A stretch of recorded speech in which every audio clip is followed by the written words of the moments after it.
Welcome to Choice Classic Radio. Like us on Facebook, subscribe to us on YouTube, and help keep this show alive by donating at choiceclassicradio.com. For more of your favorite old-time radio shows, join us on our companion podcast, Choice Classic Radio Detectives, where we bring to you tales from the greatest detective shows the golden age of radio had to offer. Evening. This is Orson Welles. Tonight we broadcast a Pulitzer Prize play by a great American dramatist. Simple enough story, more point than plot, more truth than glamour. Tonight, dear listener, we won't try to take you out of yourself, but if we can, we'll take you back. Back to 1910, remember? If you were our hero's age at the time, maybe you won't want to. When Richard Miller is the protagonist tonight, I guess the easiest way to take him is to try to pretend he isn't us. Dredging bravely down into the carefully forgotten depths of his awkwardness, your obedient servant will tonight attempt to perform Richard Miller. The lifelike coloring, as far as possible, will be maintained. But our wilderness is best remembered for another character. To play Richard's father, the only actor I could think of who could follow George M. Cohan, Will Rogers, and Lionel Barrymore is Ray Collins. Just set it here. Okay. Now look out for the fuse. Keep it straight. Here's the match. Right, now the minute I light this, put the can on top of it. There it goes. Quick! Run! Run! Yeah! There's no room yet. All right, well, the biggest cracker there ever was. Darling, what are you doing? Oh, nothing, Mother. Just 4th of July. Yay!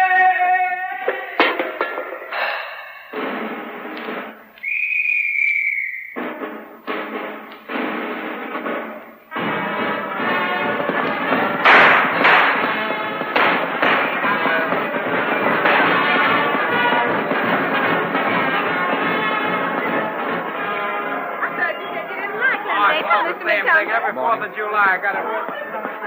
How do you do? Hello, Mr. McCann. How do you do? Hey, look out, you kids. You want to blow yourselves to bits? Go down to the park and do it. Okay, Pop. Oh, Dave. Hey, Dave McCumber. Hello? Well, how are you, Dave, on this glorious 4th? Hey, where's your girl, Muriel? Dick's been looking for her all over. Yes? Well, he won't find Oh, he won't, huh? Well, how come you're here, Dave? I haven't seen you at a picnic for years. And you won't see me at this for long. I'm here to talk to you, Matt. Well, go ahead. I'll come to the point at once. It's something disagreeable. Disgraceful would be nearer the truth. And it concerns your son, Richard. Oh, come now, Dave. I'm sure Richard hadn't done anything. And I'm positive he has. I brought the proofs with me. I've got a lot more of them at home. These are good samples of the rest. Let's see. My wife discovered them in one of Muriel's bureau drawers, hidden under the underwear. They're all in handwriting, and you can't deny it. Uh-huh. Now, go on. Read them. All night against my heart I felt your warm heart beat. Night long within mine arms in love and sleep you lay. Well, thy breath was shed betwixt the kisses and the wine. Well, if a little good poetry... Anyway, what do you want me to do? Do what it's your plain duty to do as a citizen to protect other people's children. Take and give him a hiding he'd remember to the rest of his life. You'd ought to do it for his sake if you had a sense. Unless you want him to end up in jail. Dave, I've stood all I can stand from you. You get along quick. You don't want to kick in the rear, help you. Now, you need to lay hands on me, Nat Miller. I'm going. But there's one thing more. Here's a letter from Muriel, dear son. I hope he heeds what's inside for his own good and for yours. Because if I ever catch him hanging around my place again, I'll have him arrested. You will, huh? Yes, I will. And don't think I'm not going to make you regret the insult you've done me. I'm taking the advertisement for my store out of your newspaper. All right, go on. Take it out. You may be the biggest advertiser in town, but you can take it out and go to the devil. Do you mean that Yes, I would. That's all bluff. You wouldn't dare. Yes, I would. Oh, no, you wouldn't. I would, too. Well, good day. Old fool. Richard!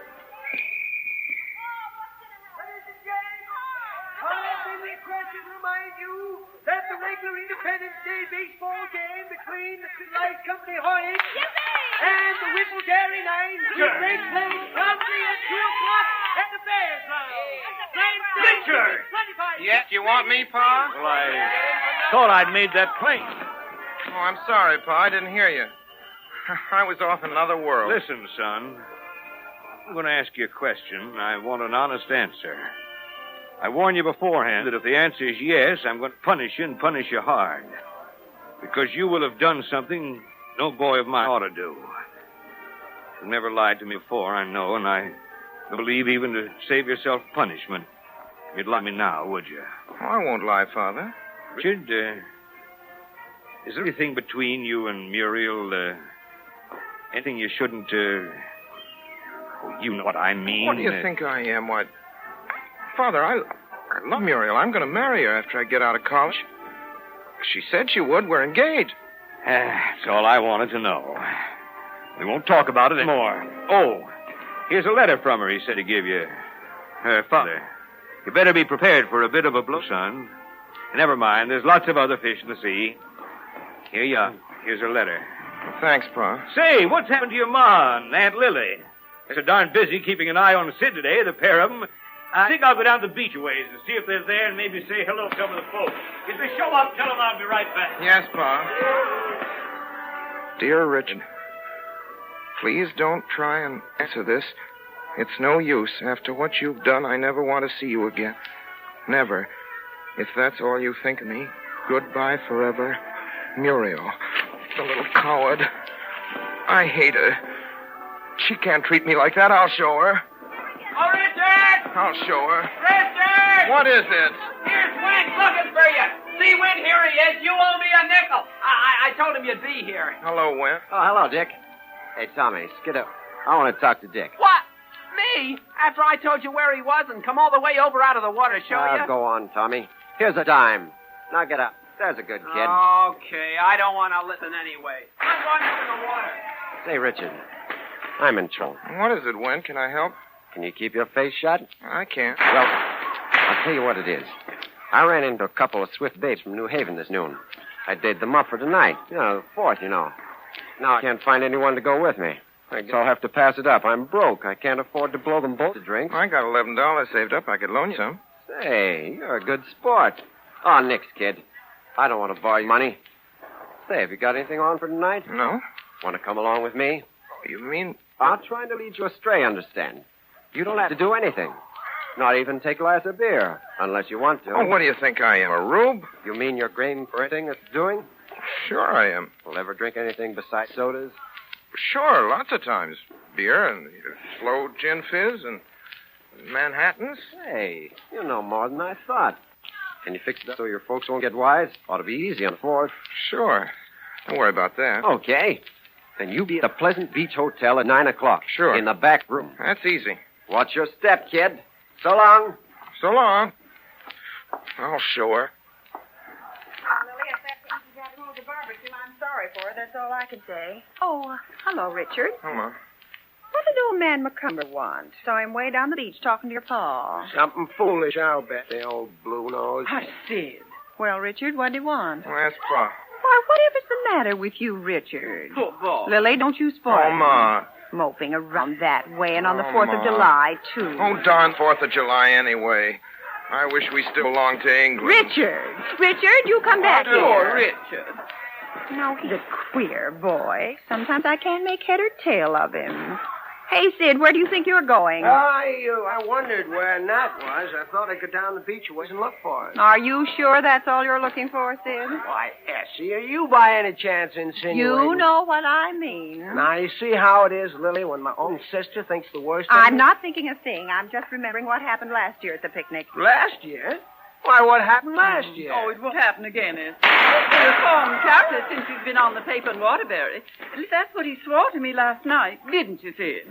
Pure as the driven snow. That's me. Oh, Sid, you're a caution. Well, go on down the beach. And when you find that, you bring him back here. Do you hear me? Don't you two start talking around with everybody. It's getting late. We'll have to be starting home. Somebody got to get supper ready. Yes, Essie. And Sid, remember your promise. I swear to you, Lily, that if any man offers me a drink, I'll kill him. That is, if he changes his mind. So long. And you tell Nat if you aren't back in 15 minutes. We're starting home, do you hear? With Tommy and Richard, we're taking the car, and you two come home any way you please. Do you Sid? Sid!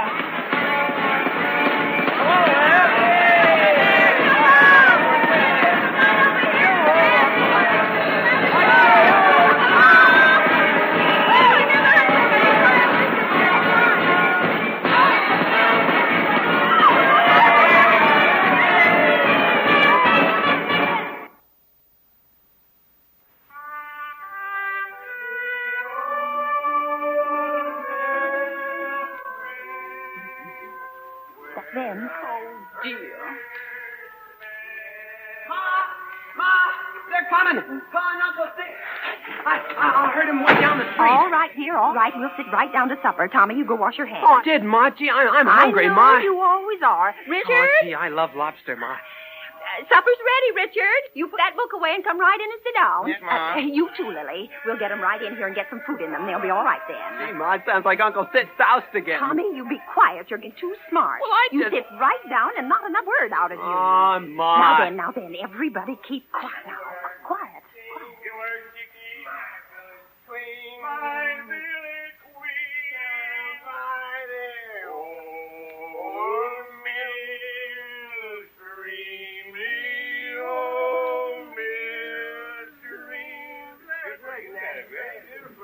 Here we are, Eddie.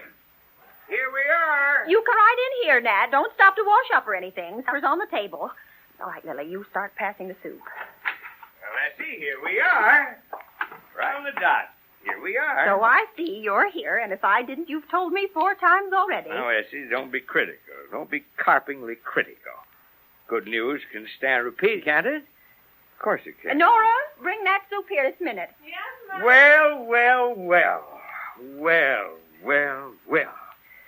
It's good to be home again. Now, start eating, everybody. Good thanks. Where's Sid? Essie, I think Sid's sort of embarrassed about coming in. Down on the beach there, he met such a lot of friends, and, well, you know, 4th of July's like Christmas, comes but once a year. Don't pretend to notice, huh? And don't you kid, you hear? And don't you, Lily. Very well, Nat. Sid! Sid!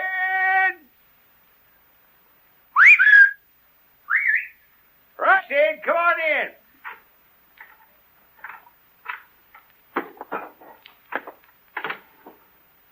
Good evening. Beautiful evening. I never remember seeing a more beautiful sunset. What do you say, Lily? It's all right. Well, sure, it's all right. My friends, I give you a toast. Soup, the staff of life, the old man's comfort, the young man's joy, the maiden... Do shut up for a minute and eat your soup. Everybody else is finished. Pass me your soup plates, everybody, or we'll be here all night. Here, Ma. Here you are, then. After this, there's lobster, and that's all. Tommy, you pass the lobster. Start with your father. Oh, gee, I love lobster. Lobster, Pa? Thanks. Have a good time at the beach, Tommy? Oh, fine, Pa, thanks. The water was wonderful and warm.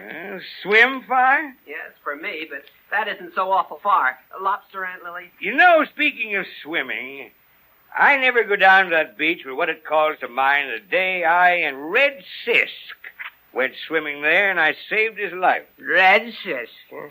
I thought we'd have him. Have what? Oh, nothing. You go on with your swing now. Don't you mind me. Uncle Sid, lobster? Oh, thanks. Red Tommy. Sisk, yes, sir.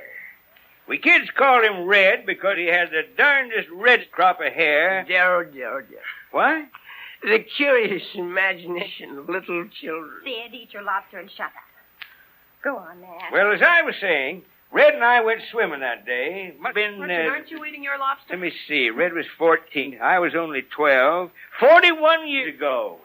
There was a stake out where the Whistling Boy is now, about a mile out. Oh, a steak, huh? Gee, Ma, I love lobster. One more sound out of you, young man, you leave the table. Do eat your lobster, Nat. It's all there is. Well, if I'm going to be interrupted every second anyway, How's Albert's mother's rheumatism, Tommy? Much better, Ma. She was wading today. She says salt water is the only thing that really helps her bunion. Tommy, where are your manners? The table's no place to Well, as sit. I was saying, there was I and Red, and he dared me to race him out to the stake and back. Well, I didn't let anyone dare me those days. A spunky kid I was. Tommy. So I said, all right. We started out. All of a sudden, I heard a sort of a gasp from behind me, like this. Help! I turned, and there was Red, his face all pinched and white, and he said weakly, help now! I got a cramp in my leg. Well, I don't mind telling you, I got mighty scared. I didn't know what to do. Then suddenly I thought of the stake. And that stake was, well, I calculate it must have been 200 feet away. 250. Huh? 250. And I've taken down the distance every time you've saved Red's life for 30 years.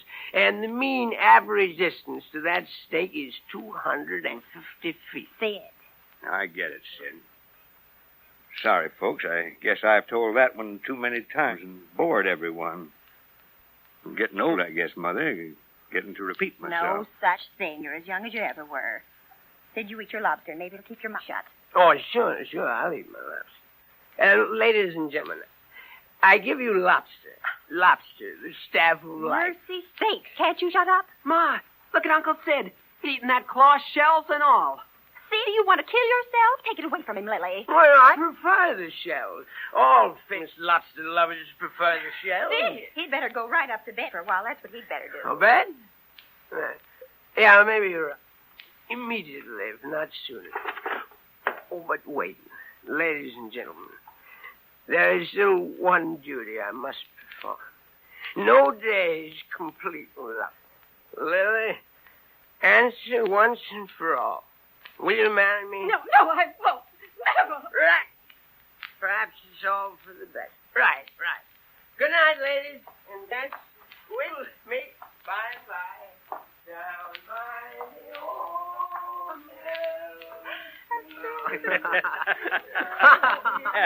Stop it, all of you. What is there to laugh at? That's been his downfall. Everyone always laughing. Everyone always saying what a card he is, what a case, what a cushion. So funny. And he's gone on. We're all responsible, making it easy for him. And all we do is laugh. Oh, now, Lily, you mustn't take on so. It isn't as serious as all that. Maybe it is to me. Oh, well, once. I'm sorry, Ned. I'm sorry. You see, I didn't mean to. I'm not feeling myself tonight. If you'll excuse me, I think I'll just go up to my room for a while. Well, of course. I suppose she's right. Never knew Lily to come out with things that way before. Anything special happen, Essie? Nothing I know. Thought she'd got completely over her foolishness about Sid long ago. Oh, she never will. She better. He's got fired out of that new Waterbury job of his. What? Told me at the picnic. Oh, dear. Isn't he the fool? I knew something was wrong when he came home. Well, I'll find a place for him on my paper again, of course. Oh, dear. Do you know what I think? I think it's Aunt Lily's fault Uncle Sid's going to ruin. It's all because he loves her and she keeps him dangling after her and eggs him on and ruins his life like all women love to ruin men's lives. I don't blame him for drinking himself to death. What does he care if he dies after the way she treated him? I'll do the same thing myself. I would if I were in his boots. Richard, you stop that talk. Drink, for you know not whence you came, nor why. Drink, for you know not why you go, nor where. Drink! Richard, I'm ashamed of you. That's what I am. Ma.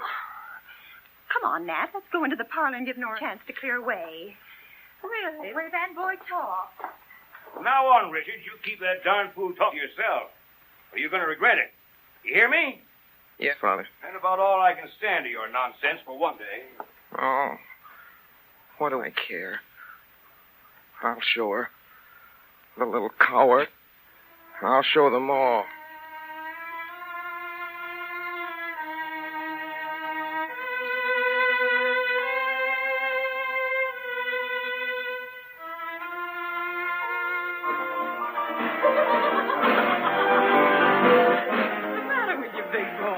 Haven't you ever been to a place like this before? Oh, sure I have. Lots of times. What do you think I am anyway? I don't know, kid. Honest, you got me kidding. What did you say your name was? Richard. Well, drink your beer, Richard. Come on, it's getting flat. Oh, I let it get that way on purpose. I like it better when it's flat. Say honestly, kid, does your mother know you're out? Oh, cut it out. Why don't you try to kid me? All right, I didn't mean to, dearie. Please, don't get sore at me. I'm not sore. You see, it's this way with me, Richard. I think you're one of the sweetest kids I've ever met. I could like you a lot if you'd give me half a chance. Instead of acting so cold and indifferent. I'm not cold and indifferent. It's only that I got a weight on my mind. Here's your drink, kiddo. This'll warm him up. 40 cents with a cigar. Here's $1. Keep the change. Oh, thanks, sir. Don't mention it. Hey, anybody here? How about a little slip? I'm coming. Bottoms up now. All right. Bottoms up. Ah, well, that's something like it. Feel better? You bet. You'll still feel better in a minute.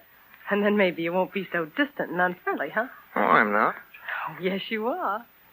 I think you just don't like me. Oh, I do, too, like you. How much? A lot? Yes, a lot. Show me how much.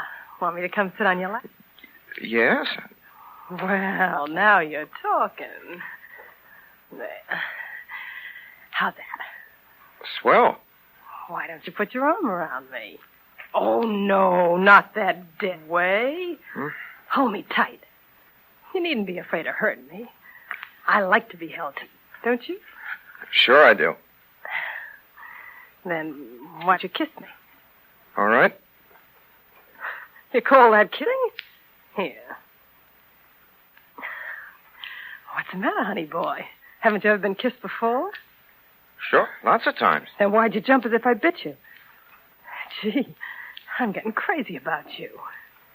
Come on, kiss me again. I can't. I just remembered. I sworn off. Sworn off kissing? What do you mean you've sworn off? I took an oath I'd be faithful. Till death do us part. Who's the girl? Never mind. I'm not good enough to talk about her, I suppose. I didn't mean that. You're all right, only you wanted to do this kind of thing and right for a nice girl. What's the trouble, sister? Young hopeful here getting annoyed? Maybe you'd like a change of atmosphere. No, he's all right, I guess. A little south. Mind if I join your party? Or with me. I got no party on. So. I forgot much, Cinera. Gone with the wind. Flung roses. Roses rightly with a throng. Yea, hungry for the lips of my desire. Hey, what's he talking about? Let's have another drink. You've had enough. What is it, a child poet or a child actor? Don't know. Got me guessing. Well, sister, if you could check that cradle robbing act, maybe you and I could have a little fun. That's easy. I just pull my freight. Listen, kid. Yeah? Here's an old friend of mine, Mr. Smith of New Haven, just come in. I'm going to go over and sit at his tape for a while, see? And you better go on home. I'm never going home. I'll show them. Yet each man kills the thing he loves. By each let this be heard. Hey, this is rich. That's swell dope, young fella. Give us something more. Some do it with a bitter look. Some with a flattering word. The coward does it with a kiss. The brave man with a sword. I did it with a kiss. I'm a coward. That's the old stuff, kid. All right, all right. Give us another right over the old pan. And then at 10 o'clock, Eilert Loveberg will come with vine leaves in his hair. And bats in his belfry if he's you. Oh, don't mind her, kid. She's just ignorant. Come on now. Come on, kid. Listen, you. Who, me? I don't believe you ever knew her in New Haven at all. You just picked her up now. See, you leave her alone, you hear? You won't do anything for her, not while I'm around to protect her. Oh, listen to her. Now, wait. Curse you, Jack Dalton. If I won't unhand her, what then? I'll give you a punch in the snoot, that's what. Hey, you cut out the noise. What's the matter here? It's not my business, brother, but if I were in your booth, I'd let this young south the gate. He's underage. He told me he was over 18. I guess you're right. Come on now, young fella. Anyway, you'll start no trouble. Beat it now. I will not beat it. Oh, won't you? Let go of me. Now, quiet now. Pin a Mary in your joint will quiet. Let me go. Let me go. Oh, try and suck me, will you? We'll see about that. Oh, and now, out you go.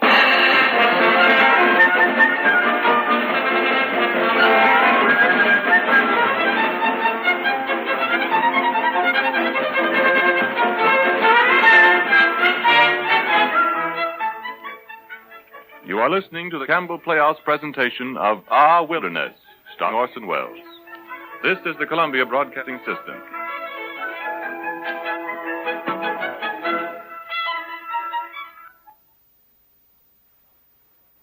Now we resume our Campbell Playhouse presentation of Our Wilderness, starring Orson Welles.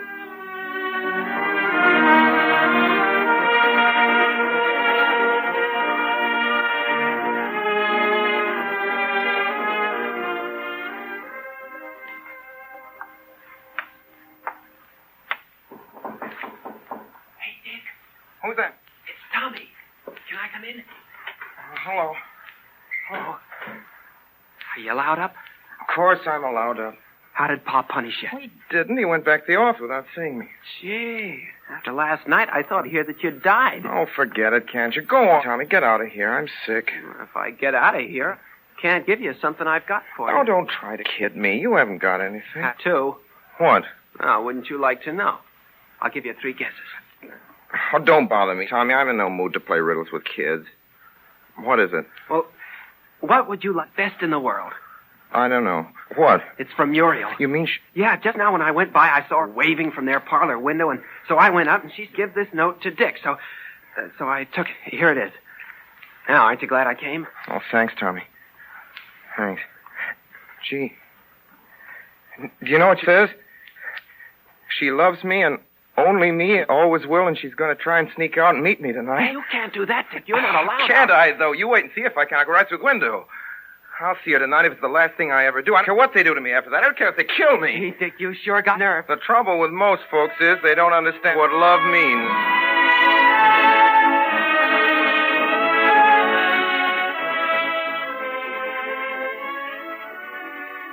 Oh, Dick. Dick. Oh. Hello, Muriel. Is it now already? Gosh, time passes when you're thinking. I thought you'd be waiting right here at the end of the path. I'll bet you'd forgotten I was even coming. Oh, no, I hadn't forgotten, Muriel, honest, but I got to thinking about life. You might think of me for a change after all the risk I've run to see. Oh, gosh, you're pretty tonight, Muriel. Seems age since we've been together. If you knew what I've suffered. I did, too. Gosh, Muriel. Well, gosh, it sure is wonderful to be with you again. I'm glad it makes you happy, Dick. I'm happy, too. Muriel, can't I... Won't you let me kiss you now? Please. No, you mustn't. Don't. Oh, why can't I? Because I'm afraid. Oh, that's what you always say. You're always so afraid. Aren't you ever going to let me? I will sometime. When? Soon, maybe. Tonight, will you? I'll see. Promise? I promise maybe. All right. Remember, you promised. Now, don't let's stand here. Come on out. We can sit on the bench in the moonlight. Oh, it's so bright out there. No, don't see you. There's no run around the park at night. I know there isn't. That's why I thought it would be the best place. But there might be some. Well, there isn't a soul. What's the use of a moon if you can't see it? It's only a new moon. That's not much to look at. But I want to see you. I can't here in the shadow. I want to drink in all your beauty. I bet I look a sight, don't I? Oh, you do not. You look wonderful. Muriel, you don't realize what I've been through, what that letter of yours made me do. What did my letter make you do? Oh, it's too long a story. Let the dead past bury its dead. No, tell me, Dick. I want to know.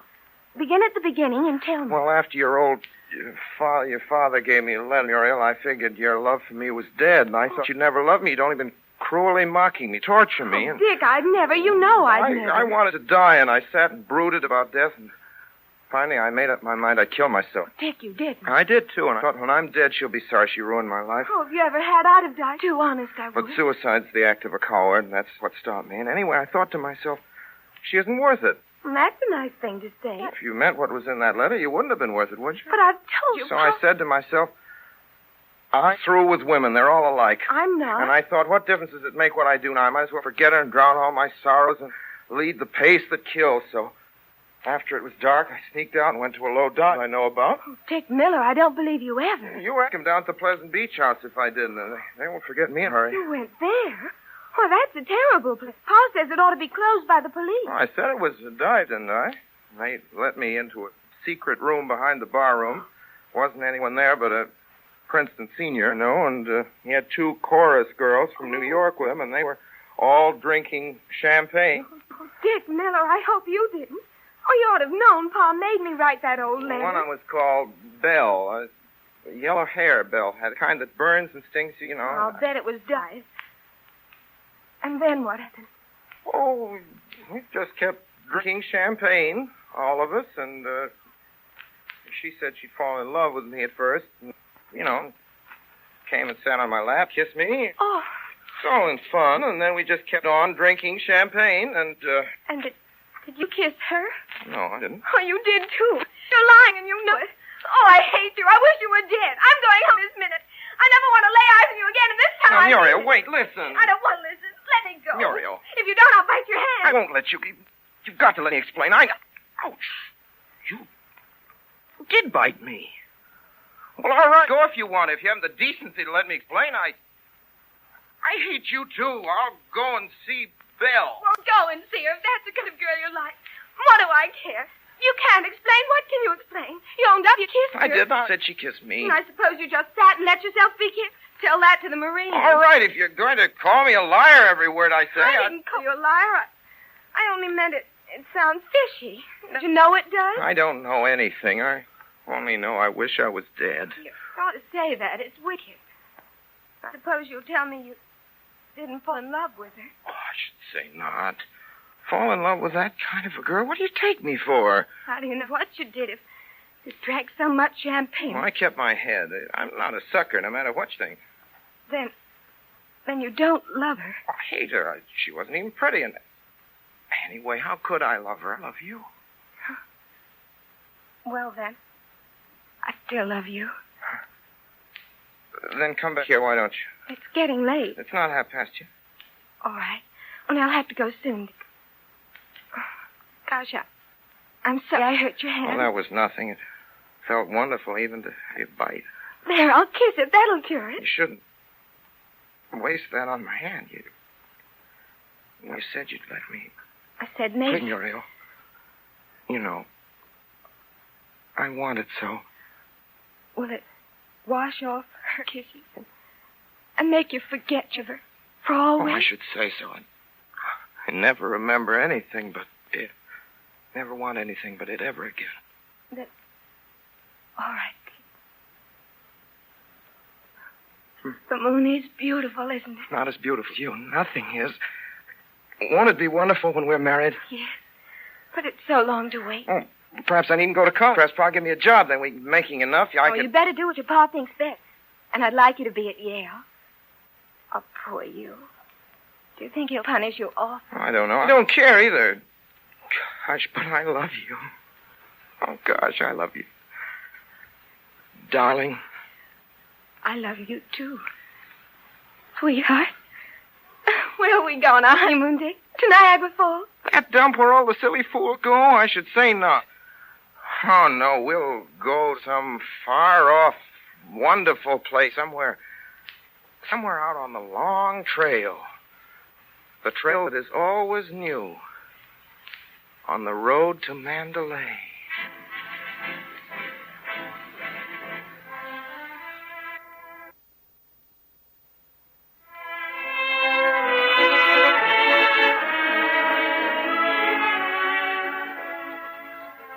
But I'm glad Tommy told us where Richard went off to tonight. I'd have worried my heart out if he hadn't.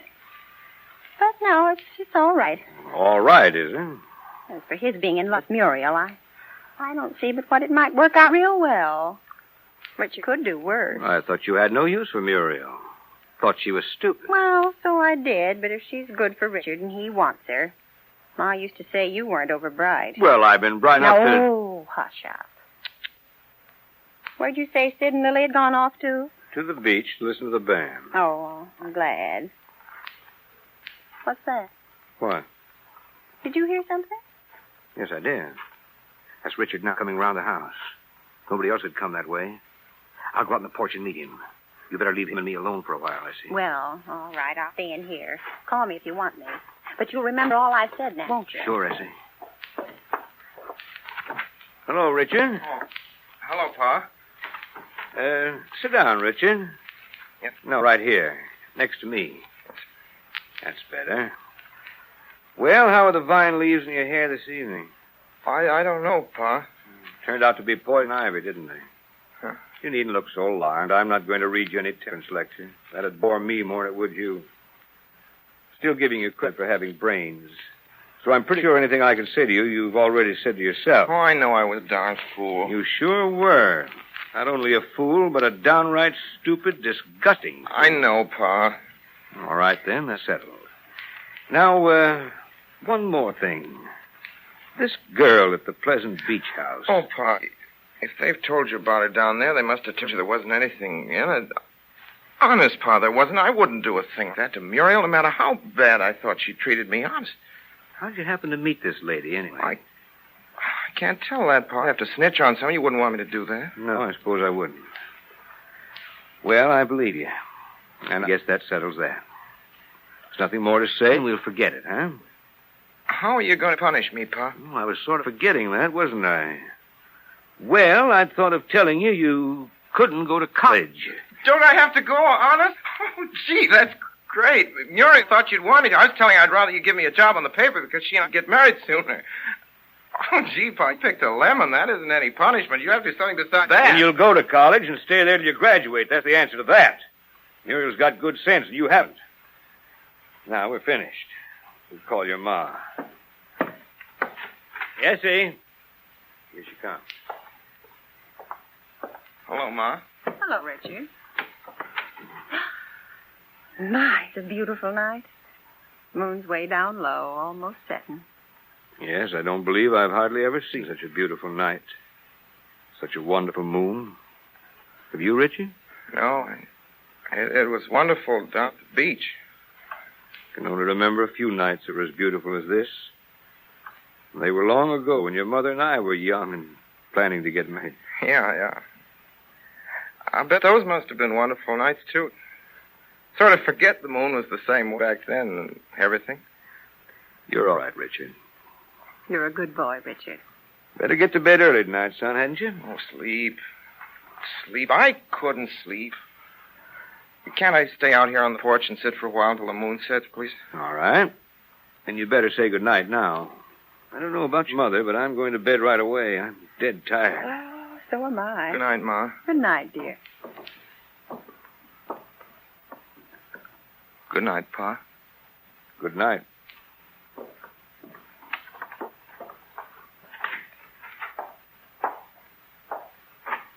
First time he's done that in years. I don't believe kissing between fathers and sons after a certain age. It seems mushy and silly. But that meant something. I don't think we'll ever have to worry about his being safe from himself again. I guess no matter what life will do to him, he can take care of it now. Oh, my darn feet are giving me fits. Why do you bother unlacing your shoes now, Big Goose, when we're going right up to bed? Yeah, I guess you're right. Mind if I don't say my prayers tonight, Essie? I'm certain heaven knows I'm too darn tired. Don't talk that way. It's real sinful. Oh, that isn't you all over. Always looking for an excuse to... Oh, you're worse than Tommy. Well, all right. I suppose you needn't. You've had a hard day. I'm going to turn out the lights. You all ready? Yep, let her go, Gallagher. Look at Richard out there on that porch. Like a statue of love's young dream. Mm.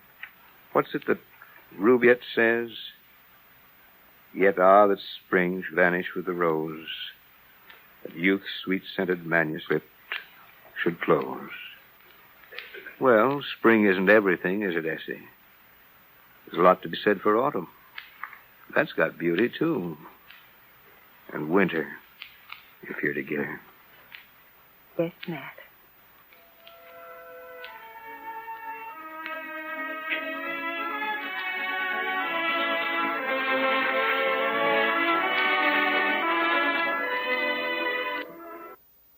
Well, speaking as producer, the worst I can say for our guest tonight is that he doesn't always approve of my productions.